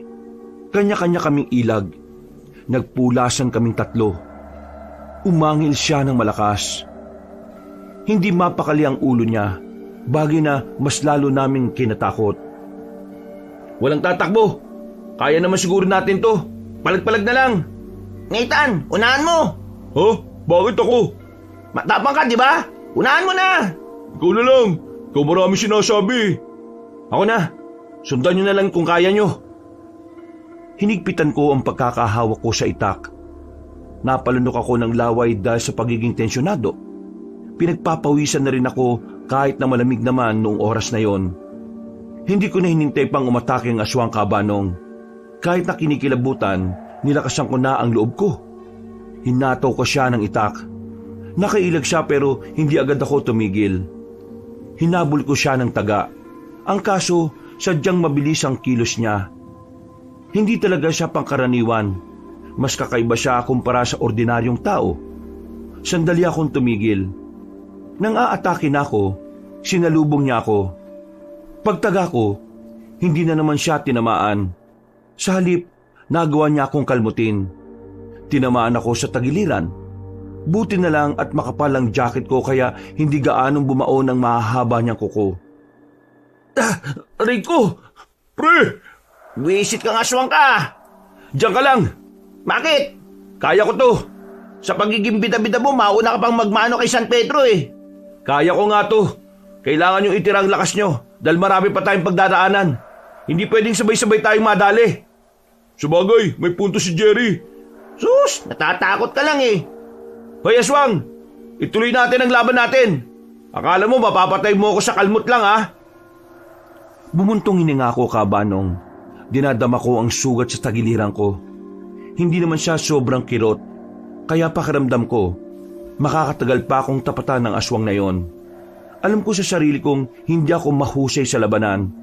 Kaya ang ginawa ko, nagtripli ingat ako. Hinintay ko na siya naman ang kusang lumapit. O ano aswang? Lapit! Natatakot ka na ba?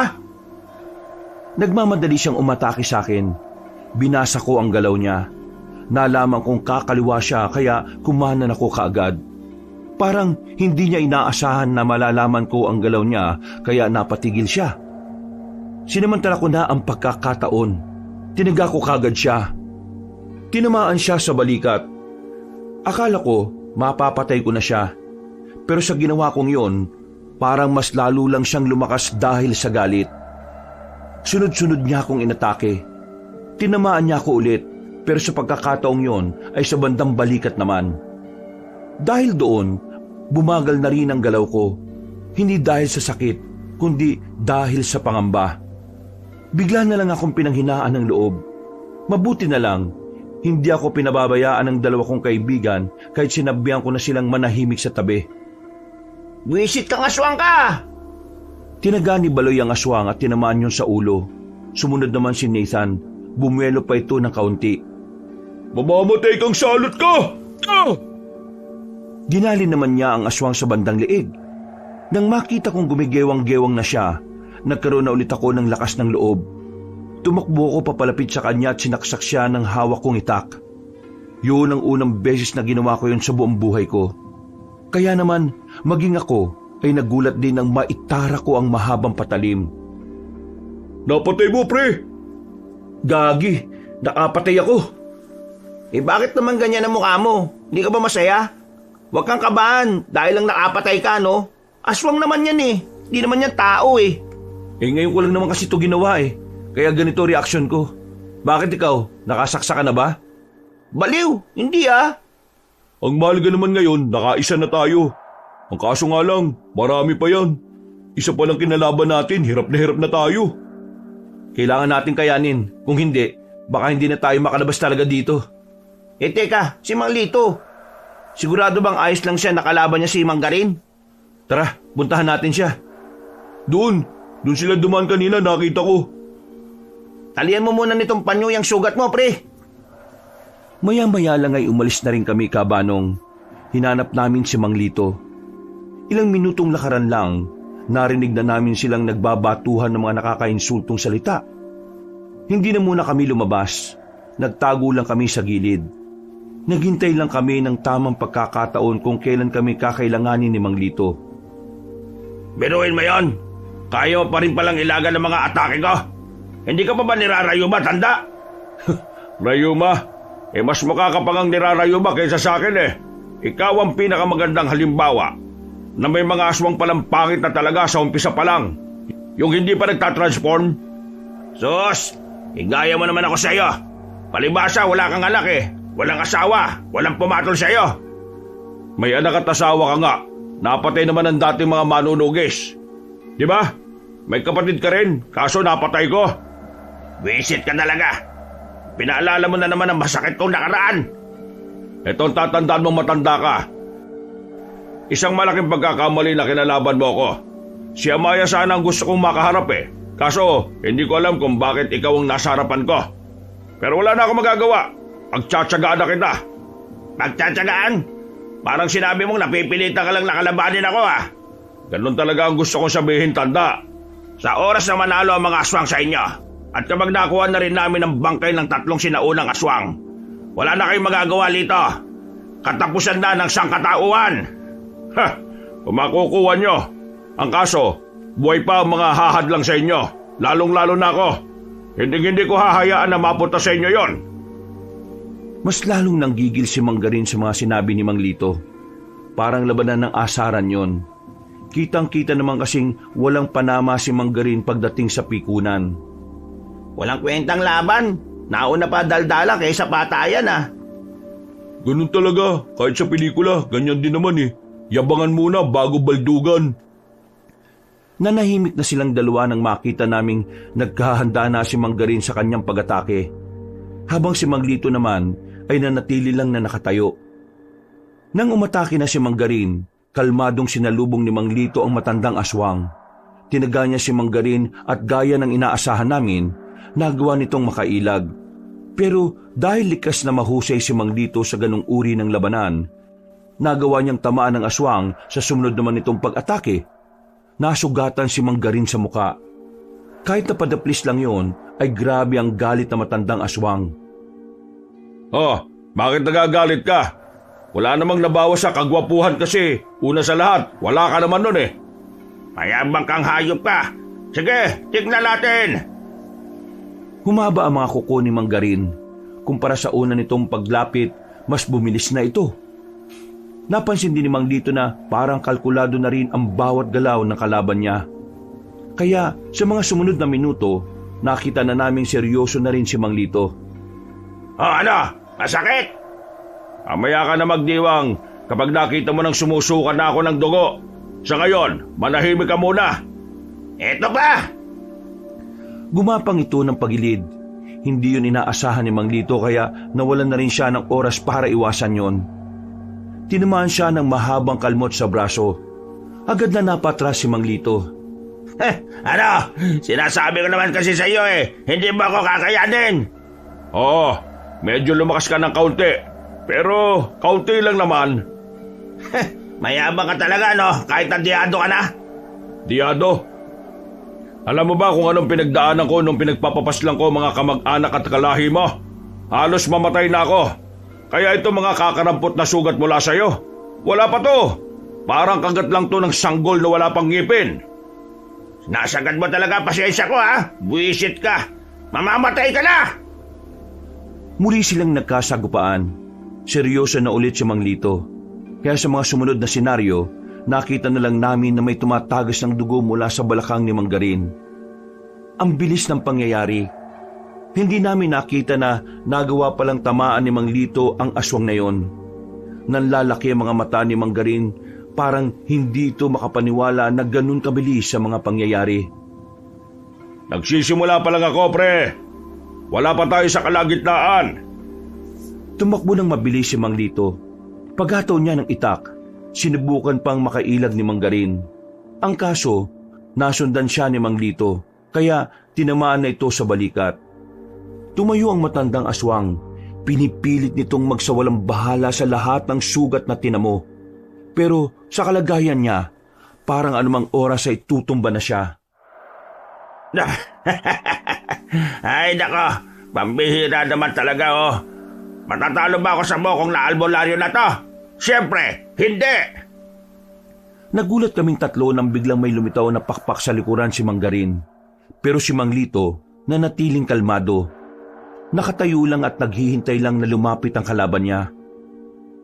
Akala mo ba magugulat ako dyan? Alam ko na yan, tanda! Halika, lapit! Magbabayaran mo ang ginawa mo sa mga kapwa ko, aswang! Pati na rin sa kapatid ka!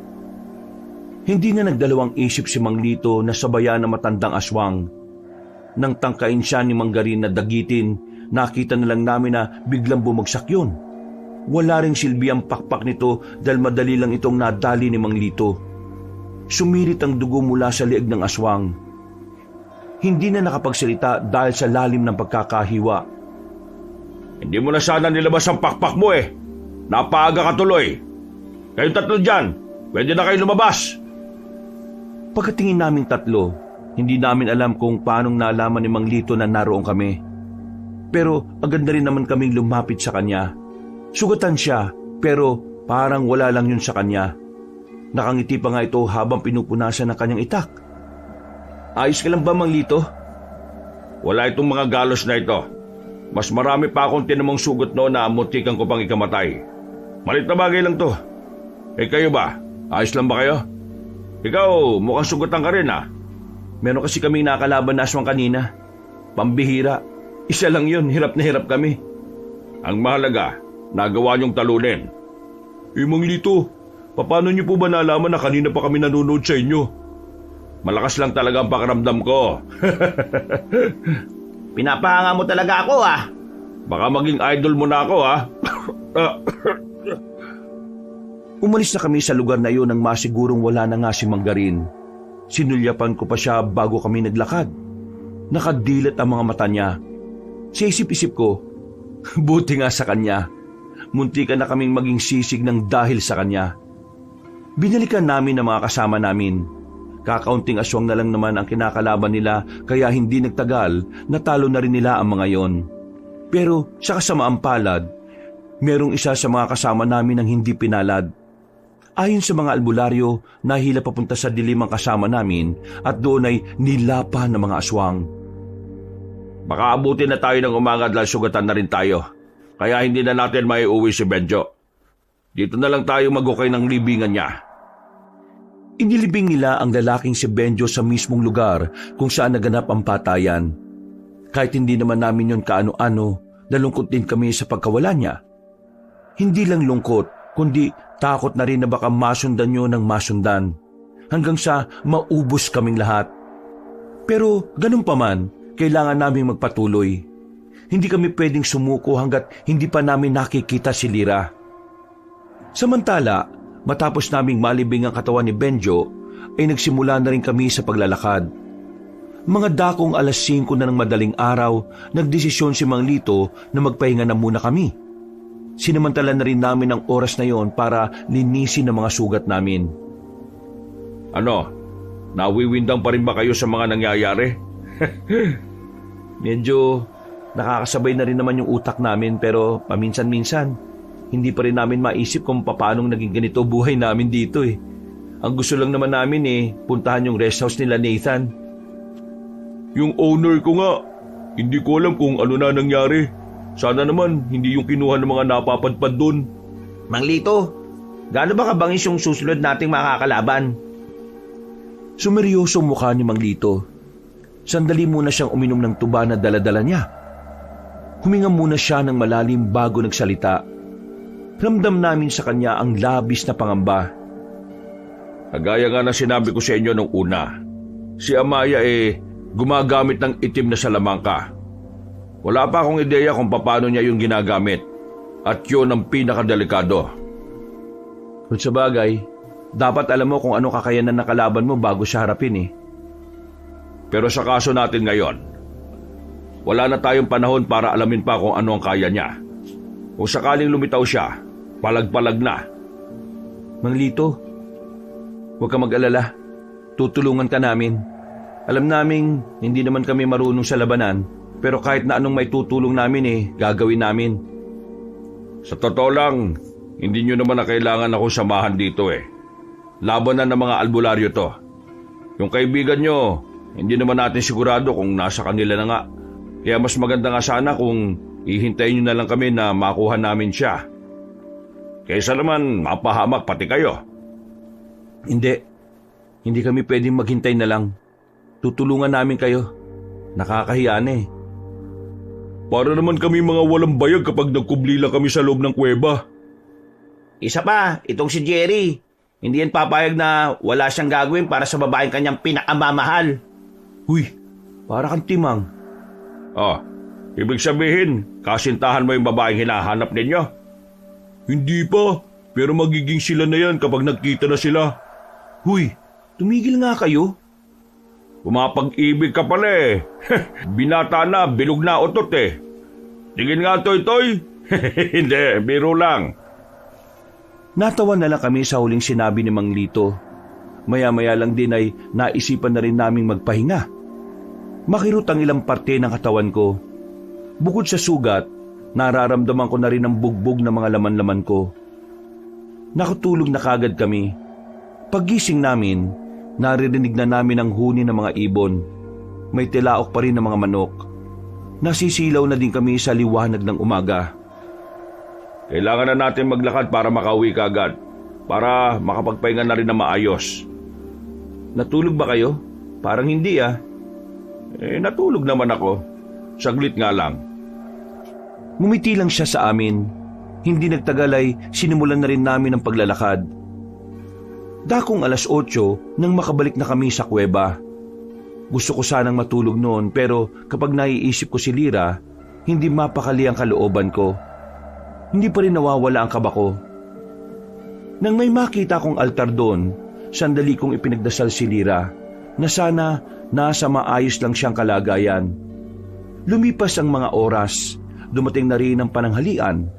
Pinagsaluhan namin ng mga kamoting kahoy na nilaga nila. Yun lang ang pagkain sa tanghali, pero sapat na yon para sa amin. Kahit na ang totoo, hindi kami sanay sa ganong uri ng pagkain, lalo na kung pananghalian. Sino yung kinakausap ni Mang Lito sa labas? Kanina pa sila dyan eh. Hindi ko alam. Baka kasama niya yan sa iba pang grupo ng mga albularyo. Nanaginip ako eh. Nang ano? Si Lira, napanaginipan ko. Anong nangyari sa kanya? Wala. Pero sa panaginip ko, binasted ka niya. Buwisit ka. Kahit na kailan, wala kang sinabing matino no? Pagkatapos kausapin ni Mang Lito ang lalaki, agad niya kaming tinipon lahat. Hindi pa siya nagsasalita, nakaramdam na ako ng kaba. Ayon sa ibang albularyo, nakaabot na sa pinuno ng mga aswang ang mga nangyari. Galit na galit si Amaya. At anumang oras, lulusubin na niya tayo. Hindi tayo aalis ng kuwebang ito dahil kailangan natin protektahan ang gusto nilang kunin dito. Teka, akala ko ba hindi sila makakapasok dito? Nakatanggap ako ng impormasyon na meron din silang gagamitin para kontrahin ang pangontra rito. Sa madaling sabi, may tsansa na silang makuha ang mga labi ng 3 sinaunang aswang. Naghari ang bulong-bulungan sa loob ng kuweba. Kahit ang iba rin naming kasamahan, nakitaan din namin ang kaba. Parang hindi sila makapaniwala na mangyayari ang matagal na nilang iniiwasan. Kaming 3, nasa gilid lang kami habang napapatulala na lang. Malakas ang tibok ng puso namin. Kulang na lang ay lumabas na ito sa dibdib. Kahit na ganon, nanatiling positibo ang mga albularyo. Sa mga nakalipas na sandali, inilaan ng bawat isa ang oras sa paghahanda. Hindi nagtagal, sumapit na rin ang gabi. Ang sandali na mas lalong hindi mapakali ang kalooban ko. Oh, saan ka pupunta? Hanap lang na maiihian. Diyan sa labas umihi ka. Baka lumayo ka pa Gamul mo, papanghi pa dyan sa labas. Hahanap ako na maiihian na hindi aabot dito yung amoy, no? Nakaupo ka siguro umihi kaya ayaw mo makita ng iba. Ano? Ihian kita dyan sa mukha para malaman mo eh. O sige na. Umihi ka na. Bumalik ka na lang kaagad Napapailing na lang ako sa kanilang dalawa kabanong.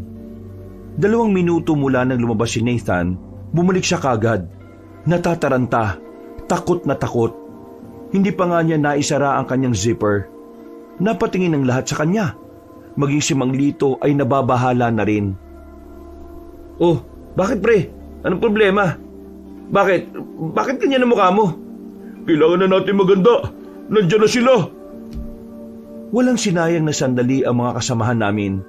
Kahit hindi pa nakaka-recover sa labanan, pinagdadadampot na rin nila ang mga sandata nila. Lumabas na kami ng kuweba. Sinenyasan na rin ni Mang Lito ang iba na magpunta sa ibang direksyon.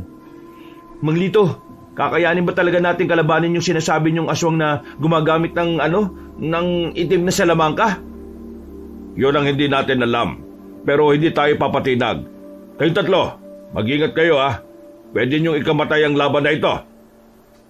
Napanunot na lang ako ng laway dahil sa sinabi niyang yon. Hindi nagtagal, narinig at naramdaman na rin namin ang presensya ng mga aswang. Sumabay pa ang malakas na pag-ihip ng hangin kaya lalong nagtindigan ang balahibo ko. Maya-maya pa, nakita na lang namin na meron nang lumabas sa likuran ng malapad na at mataas na puno. Tumigil ang matandang babae. Kalmado, hindi man lang makikitaan ng kaunting takot. Sa wakas, natuntun din namin ang lugar na ito. Mang Lito, yan yung kapitana sa lugar na napuntahan namin At siya rin ang pinuno ng mga aswang. Ikaw ba ang pinuno ng mga ito? Hindi mo na ba ako nakikilala? Matanda ka na talaga. Kilala kita, pero hindi ko inakala na magiging pinuno ka. Huwag na natin patagalin to. Mga kasama, ihanda niyo mga sarili ninyo. Ito na ang huling laban. Lusab, patayin ang mga yan. Walang ititira kahit isa. Hinawi kami ni Mang Lito papunta sa likuran na makitang kumilos ng mga aswang. Nang magsimula ng labanan, nagdesisyon akong makipagsabayan. Hindi kaya ng konsensya ko na manunod na naman kami sa nangyayari. Kaya nang pumunta ako sa gitna, kinabiglayo ng 2 kong kaibigan. Walang mangyayari kung hihintayin lang natin silang manalo. Tulungan natin silang manalo sa laban na to. Ano pa nga ba? Putik, sana hindi tayo mamatay Nagtalikuran kaming 3. Habang nagsasagupaan na ang mga kasama namin, kaharap naman namin ang 2 aswang. Nakakatakot ang itsura nila. Naglalawa ang laway sa bibig. Nanlilisik ang mga mata at namumula. Huwag kayong papasindak sa itsura nila. Focus ang kailangan natin, pre. Focus! Ayan na sila! Lumundag ang isang aswang sa harapan ko. Nakailag naman ako at nagawa ko pang tagain yon. Pero hindi ako tumama. Masyadong maligalig ang aswang na kaharap namin. Malikot. Parang alam ng mga yon na hindi kami marunong sa labanan. Kaya ang ginawa namin, hinintay namin silang umatake. Nagkasinyasan kami. Nung lumapit sila ulit, sabay-sabay naming winasiwas ang hawak naming itak. Nabigla ang 2 aswang sa ginawa namin. Dahil doon, hindi na sila nakailag sa sumunod naming pag-atake. Pareho silang naging dilat ang mga mata nang tamaan namin sa liig. Masaya na sana kami dahil nakapatay kami ulit ng aswang, pero pagtingin namin sa gilid, meron pang isang aswang na nakaabang. Dali-dali yung lumundag papunta sa akin. Pumaibabaw siya. Mabuti na lang at alerto din si Nathan at Baloy. Pinagtatataga nila ang aswang sa likod, kaya mabilis siyang umalis sa ibabaw ko. Akala ng aswang ay lulubayan na siya ng 2, pero hinabol pa nila hanggang sa hindi na ito gumagalaw. Wisit kang aswang ka, ha? Nakagat ka ba, pre? Hindi naman. Ayos lang ako. Pagbangon ko, nakita kong nalalagay na sa alanganin ng mga kasamahan namin. Di hamak na mas marami kasi ang mga aswang kaysa sa bilang namin. Natutuliro na ang utak ko noon. Hindi ko alam ang gagawin namin para matulungan sila, Kabanong. Noong mga sandaling yon, nakikita ko na kung ano ang magiging resulta. Pero nagbago ang ihip ng hangin nang biglang, "Lintik! Saan galing yon? May nagpaputok ng baril!" "Gagi! Ano yan, mga rebelde?" Hindi, pre. Si Lira. May mga kasama. "Rebelde na si Lira?" Nabuhayan na ako ng loob ng mga sandaling yon. Nawala ng pangamba ko kaya nagkaroon ako ulit ng tapang. Nakita ko na si Lira, kasama ang mga lalaking may mga dalang baril. Hoy, ayos lang ba kayo? "Lira!" Sa sobrang tuwa ko hindi ko na napigilang yakapin siya. Agad naman siyang kumalas sa pagkakayakap ko nang may iritadong reaksyon. Visit to, ano ba ginagawa mo? Tumayo na nga kayo dyan, tulungan nyo kami. Maraming aswang dito, no? Dahil sa pagdating nila Lira, kahit papaano ay nagkaroon ng tsansa ang mga albularyo na makabangon. Ang mga aswang naman ay nagsitago sa mga nagtataasang puno.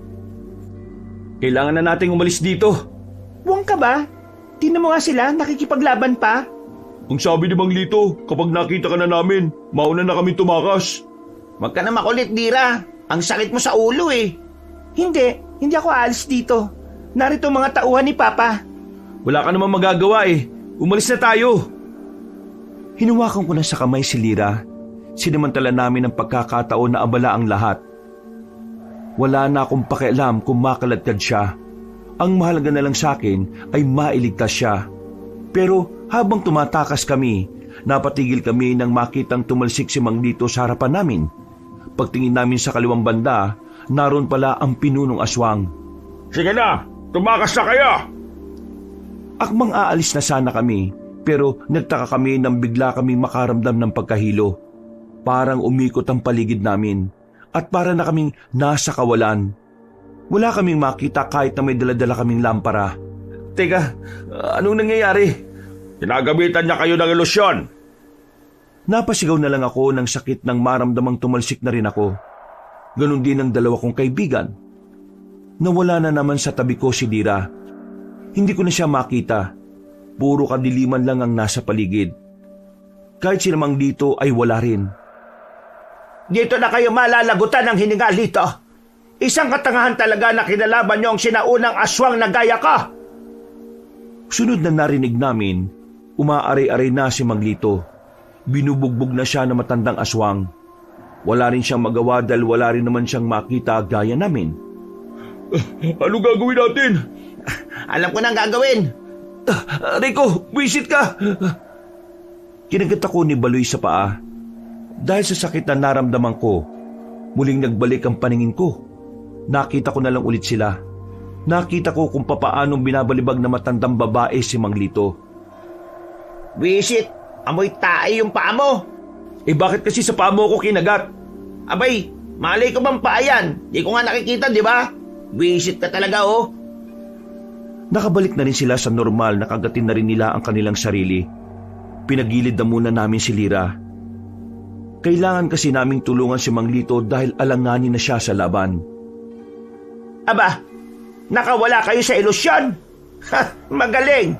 Akala ko tatanga-tanga kayo eh. Yun na bang ilusyon na pinagmamalaki mo? Walang kwenta. Sinaunang aswang ka pa naman pero yun lang ang kaya mong gawin? Walang kwenta pala ha? Tingnan natin kapag naging dalawa na ako. Nawindang kami nang biglang nahati sa dalawang katawan niya. Nagkaroon din siya ng pakpak. Doon lang namin napagtanto na isa pala siyang manananggal. Lumipad siya papunta sa amin. Napadapa na lang kami para ilagan siya. Mang Lito, kami na sa ibabang katawan. Ikaw na sa pang-itaas. Sige. Nang lalapitan na sana namin ang ibabang katawan ng manananggal, naggulat kami nang bigla yung gumalaw. Sinipa niya si Baloy. Sa lakas ng pagkakasipa ay naubo-ubo pa si Baloy at saka natumba. Napatigil kami. Pumapalag-palag ang ibabang bahagi ng katawan. Kahit kalahati lang siya, ang hirap niyang kalabanin. Pagtingin namin, nahihirapan na rin kalabanin ni Mang Lito ang itaas na bahagi. Kaya nagkaroon ako ng ideya. Nathan, bantayan mo muna si Lira ah. Ha? Bakit? Anong gagawin niyo? Sumunod ka na lang. Tanong-tanong ka pa eh. Umalis si Nathan. Kaming dalawa ni Baloy ang humarap sa kalaban. Nang makakuha ng tiyempo, tinadyakan namin ang bewang ng aswang. Hindi siya natumba, pero sapat na yun para mapukaw namin ang atensyon niya. Tumakbo kami. Hinabol din naman niya kami, hanggang sa makalayo na kami kina Mang Lito. Ano ba talagang gagawin natin? Kailangan nating ilayo tong pambaba niya para mawala siya sa focus. Kapag nakita niyang wala na yung pang-ibaba niya, matutuliro na ang utak ng aswang. Kailangan niya makabalik dito, dahil kung hindi, mamamatay siya. Paano nga natin tatalunin yung lintik na kalahati ng aswang? Aray, putik, ang daming langgam. Ayun, tama, langgam. Ha? Ano? Gagamitin natin yung langgam para mapatay yung aswang. Nakakapatay ba yung kagat ng langgam? Natigil ang usapan namin nang tumakbo na ang kalahating katawan patungo sa amin. Makailang ulit niya kaming tinadyakan. Tiniis namin yon para lang mangyari ang pinaplano ko. Sa sunod na tadyak niya sa akin ay nagawa ko na siyang ilagan. Siya naman ang tinadyakan ko. Dumaus-us siya sa malaking puno na kung saan nagkukumpulan ng mga hantik na pulang langgam. Gumapang sa kanya ang malalaking langgam. Nakita na lang namin na parang nangingisay-ngisay na siya nang papakin siya ng mga yon. Oh, tanga! Paano mo ngayon makakamot yung pangangati na yan? Nang matumba na ang kalahating katawang yon dahil sa sobrang pangangati, sinamantala na namin ang pagkakataon.